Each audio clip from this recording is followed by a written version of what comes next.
14 février, c'est la Saint-Valentin. Aujourd'hui, la fête des amoureux se célèbre non pas seulement par des mots et cadeaux classiques, mais également par des monikek, un nouveau type de présent pour déclarer sa flamme à son conjoint.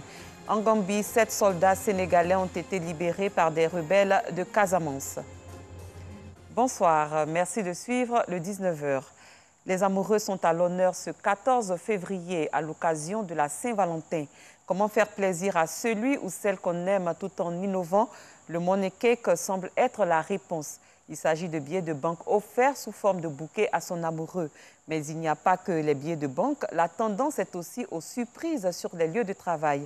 Voyons tout ceci dans ce reportage proposé par Rosemond Kini et commenté par Anicette Conan-Blessing. 14 février à Abidjan, il est 6 heures. Dans le quartier de la Riviera Faya, dans la commune de Cocody, Vanessa est la propriétaire de ce magasin de confection de paniers de cadeaux. Les copains rouges de Saint-Valentin. On a beaucoup de commandes pour la Saint-Valentin. Donc vraiment, les filles, je compte sur vous pour qu'on puisse s'activer. Cela fait 1 an qu'elle s'est lancée dans ce métier qui lui permet de gagner bien sa vie. Aujourd'hui, la tendance est le monikek, des billets d'échange agencés en forme de gâteau. Notre rôle aujourd'hui, c'est de vraiment créer le bonheur dans toutes les familles. On espère qu'on pourra le faire, tant que ce sera possible. Et puis, voilà, distribuer le bonheur. La confection du monikek fait appel à quelques outils dont l'agent en coupant du choix du client, d'un ciseau, d'un pistolet à colle et un ruban. On a aussi des rubans personnalisés, tout ce qu'on peut trouver en fait. Moi, c'est au coup d'œil. Toutes ces commandes sont réceptionnées en ligne par Arcel. Et là, je suis sur la page Messenger. Sur notre page, vous constatez qu'on a un message automatique dans lequel on a les numéros de la page et tout. Et après le message automatique, moi, je lui ai répondu « Bonjour madame » et je suis en train de lui faire la proposition. Et j'attends à ce qu'elle me réponde pour qu'on puisse finaliser sa commande. En ce jour spécial de la Saint-Valentin, l'équipe a réceptionné 10 commandes de paniers, 2 commandes de monikek et une commande de bouquet d'argent. Ah, c'est 200 000 francs en coupure de 2 000 et 2 000 francs. 7h30, la première vague des commandes de paniers de fruits est prête à être livrée. Toujours dans le magasin, Vanessa termine la commande du bouquet d'argent de 50 000 francs CFA et le monikek de 250 000 francs CFA. Le monikek, c'est selon le montant qu'on fixe. Parce qu'on a des montants. Par exemple, celui-là, on va le monter, c'est un de 1 500 000 en coupure de 10 000. C'est différent de 200 000 francs en fait. Donc c'est selon le montage, mais je ne souhaite pas vraiment divulguer nos prix en fait de montage. 9h, direction la commune du Plateau. Le client a demandé un bouquet d'argent accompagné d'une prestation de violon.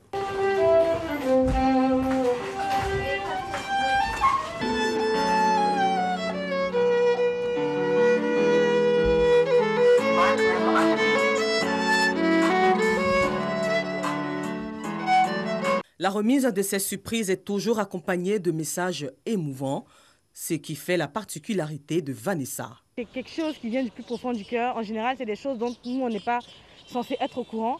Donc, quand ces personnes entendent le message qu'on leur donne, c'est forcément de la personne qui fait la surprise, en fait, que ça vient. On rencontre des difficultés. Par exemple, aujourd'hui, on avait une commande pour demain. On nous a appelé aujourd'hui pour nous dire que le monsieur il a eu un accident. Il faut qu'on puisse remettre. Le jour de la Saint-Valentin, le 14 février, les couples en profitent pour échanger des mots doux et des cadeaux comme preuve d'amour, ainsi que des roses rouges qui sont l'emblème de la passion.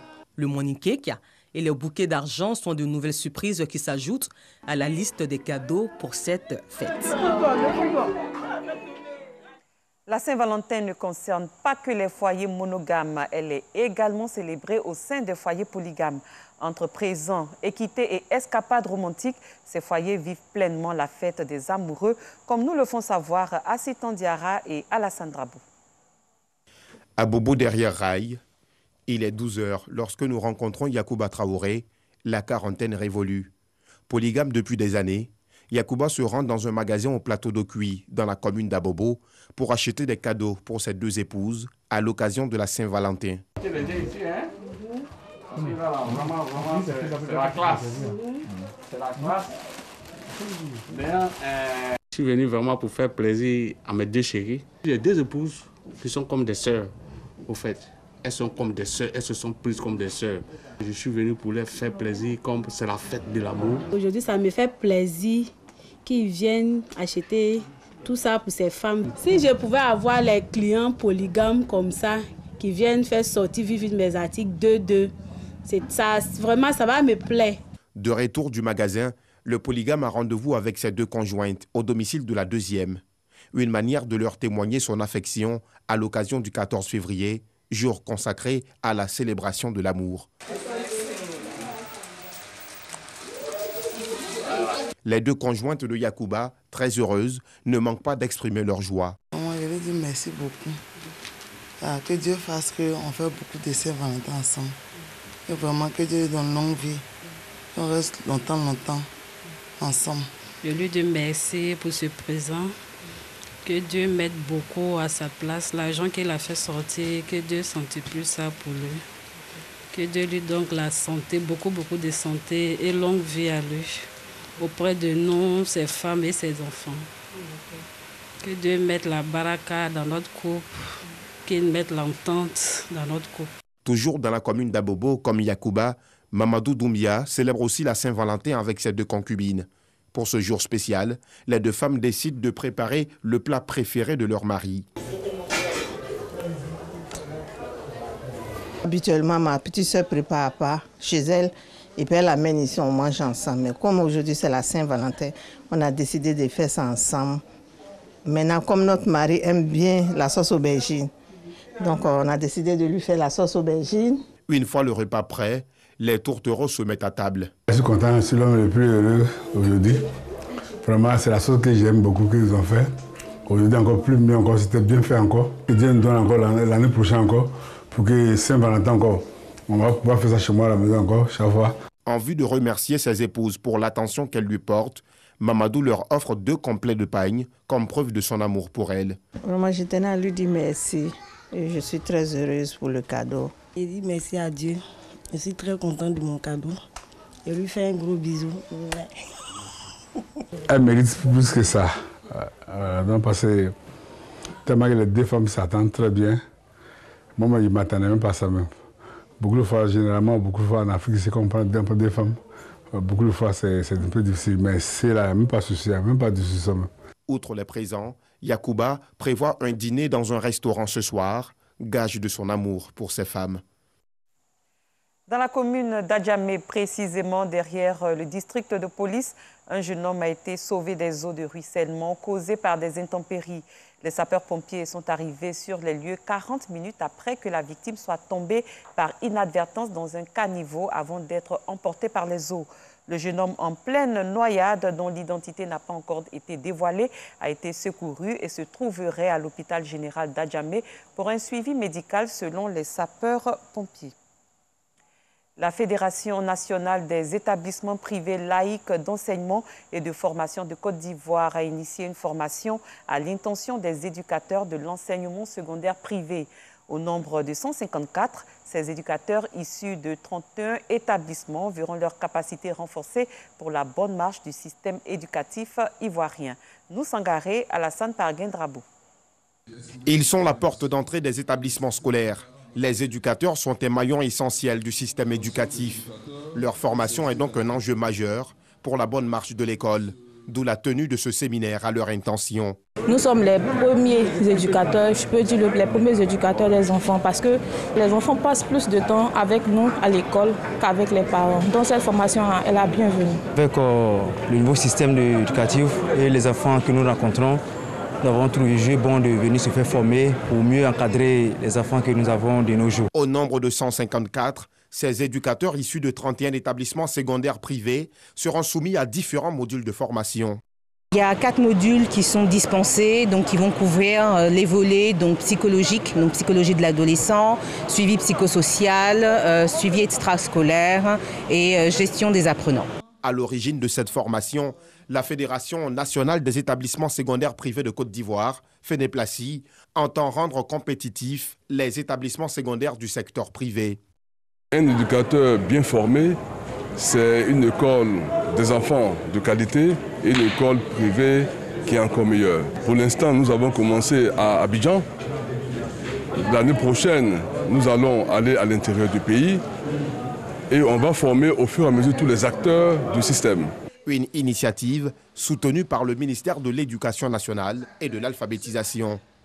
Nous sommes ici pour inviter les acteurs du secteur privé à améliorer leur performance par la formation. Il n'y a que par la formation que nous pouvons obtenir des résultats. Il faut que tout le monde se mette à niveau pour que les résultats soient à la hauteur des investissements, des attentes du ministère de l'Éducation nationale et de l'alphabétisation. Cette formation à l'intention des éducateurs scolaires est la seconde du genre. La première avait permis de renforcer les capacités de 102 éducateurs. Recueillir des fonds en vue de créer une unité de soins intensifs au CHU de Treichville, c'est le but d'un dîner de gala de bienfaisance initié par le Lions Club. C'était le 11 février dernier à l'Eden Golf Hotel, ici à Abidjan. Anicette Conan-Blessing. Le Lions Club a pied d'œuvre pour renforcer la prise en charge des enfants admis en soins intensifs du CHU de Treichville. Cette unité verra le jour grâce aux fonds recueillis par le Lions Club, une organisation au service du bien-être des communautés. Les enfants, c'est l'avenir et nous devons donc avoir une attention particulière pour ces enfants. Et je demande donc à tous les Lions de faire plus de collectes encore pour que cette maladie qui est souvent pas bien mise en exergue soit une préoccupation pour que nous puissions donc donner un peu de bonheur à ces enfants atteints du cancer. Le cancer infantile est une réelle menace pour l'épanouissement des tout-petits. Cette action vient comme un soulagement pour les responsables du service de pédiatrie. Avoir les soins intensifs chez nous va nous aider à prendre en charge les enfants en détresse vitale, à leur prodiguer les soins avec un matériel adapté à leur capacité vitale. Cette action que le Lions Club est en train de mener va véritablement nous soulager et permettre également de soulager les parents. Le représentant du Premier ministre, parrain de la cérémonie, Siandou Fofana, salue les efforts consentis par cette organisation. Une œuvre altruiste et caritative au profit des enfants vulnérables, une action qui vise à promouvoir la solidarité et le vivre ensemble. Dans de telles conditions, le Premier ministre ne peut qu'avoir à accompagner le Lions Club qui engage cette dynamique de combat vis-à-vis de ce mal qui ronge la vie des êtres humains. Et donc, ils sont à féliciter, ils sont à encourager. Agir pour la santé et le bien-être des populations et apporter un soutien à ceux qui en ont besoin dans le monde entier par le biais du service humanitaire sont entre autres quelques missions clés du Lions Club International. La 3e édition du tournoi dénommé Vivre Ensemble s'est tenue récemment dans la ville d'Abengourou, à l'est du pays.